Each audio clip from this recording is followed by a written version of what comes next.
Congratulations on choosing Crypto Tax Calculator Australia. This short video will help you navigate your first capital gains tax report. Within the portal, use the menu to navigate to the Clients page. Then, click the New Client button. In the pop-up window, enter the client's details. Their first name, last name, and email address will be shown on the report. The other fields are optional, used to better identify a client.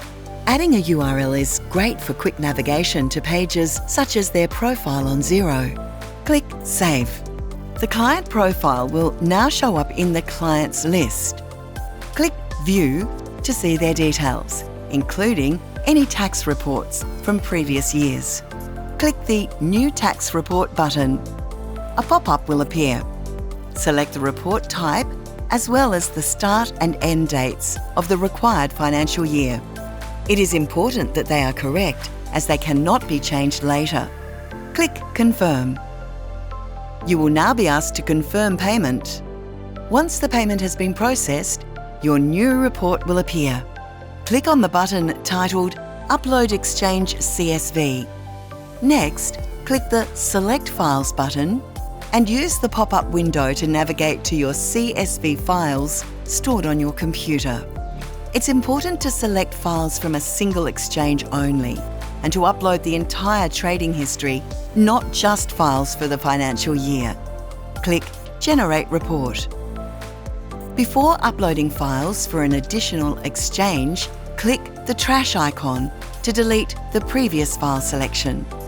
Then click Select File to start the process again. Once you have added all exchanges, click Cancel to return to the client profile. You will now see the newly generated reports listed within a table.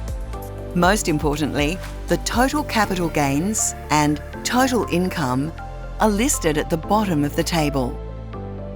You will also see a breakdown of the short and long-term gains and the income broken down by exchange. For more detailed information, click View Report for each exchange. On the front page of the report, you will see the client name and email, the date the report was generated, the financial year, and the calculation method. The following page shows an estimate of the current holdings. You will find the most up-to-date information directly on the exchange. Next is a more thorough breakdown of the capital gains, including the capital gains discount for long-term holdings. Finally, the performance section shows the winners and losers of coins throughout the year. This report is printable and tax-ready, as well as being a great summary and communication tool for your clients. And it's as easy as that to calculate crypto tax with Crypto Tax Calculator Australia.